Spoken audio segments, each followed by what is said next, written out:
असम से लेकर बंगाल तक विकास की सौगातें दी जा रही हैं। 19 दिसंबर को संसद का शीतकालीन सत्र खत्म हुआ और 20 दिसंबर से ही बीजेपी का चुनावी मोड ऑन हो गया है। बीजेपी ने पूर्वोत्तर और दक्षिण भारत पर फोकस बढ़ाते हुए चुनावी रणनीति के अगले चरण की शुरुआत कर दी है। एक तरफ खुद प्रधानमंत्री मोदी असम और पश्चिम बंगाल के दौरे पर पहुंचे हैं और कई विकास परियोजनाओं का शिलान्यास और उद्घाटन किया। दूसरी तरफ बीजेपी ने नए राष्ट्रीय कार्यकारी अध्यक्ष नितिन नवीन भी तमिलनाडु और पुदुचेरी के दौरे पर बीजेपी के नेताओं से मुलाकात की है, चर्चा की है।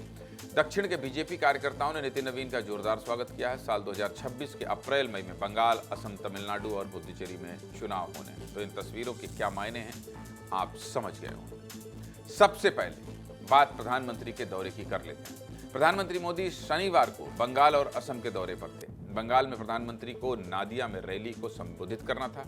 प्रधानमंत्री कोलकाता एयरपोर्ट पहुंच गए, लेकिन घने कोहरे की वजह से उनका हेलीकॉप्टर कोलकाता एयरपोर्ट पर लैंड ही नहीं कर पाया, जिसकी वजह से प्रधानमंत्री मोदी ने वर्चुअली जुड़कर ही नादिया की रैली में पहुंची भीड़ को संबोधित किया। इस मौके पर प्रधानमंत्री ने ममता सरकार पर जमकर निशाना साधा, अवैध घुसपैठियों का मुद्दा भी उठाया। बंगाल के बाद प्रधानमंत्री मोदी असम पहुंच गए। वहां गुवाहाटी में प्रधानमंत्री ने गुवाहाटी एयरपोर्ट के नए टर्मिनल का उद्घाटन किया। इधर बीजेपी के नए कार्यकारी अध्यक्ष ने भी शनिवार को तमिलनाडु और पुदुचेरी का दौरा किया है। इस दौरे से ये भी साफ हो गया है कि नए राष्ट्रीय कार्यकारी अध्यक्ष भी मिशन 2026 के लक्ष्य को पूरा करने के लिए लग गए हैं। नितिन नवीन का पुदुचेरी और चेन्नई दौरा पार्टी को दक्षिण भारत में रणनीति का अहम हिस्सा है।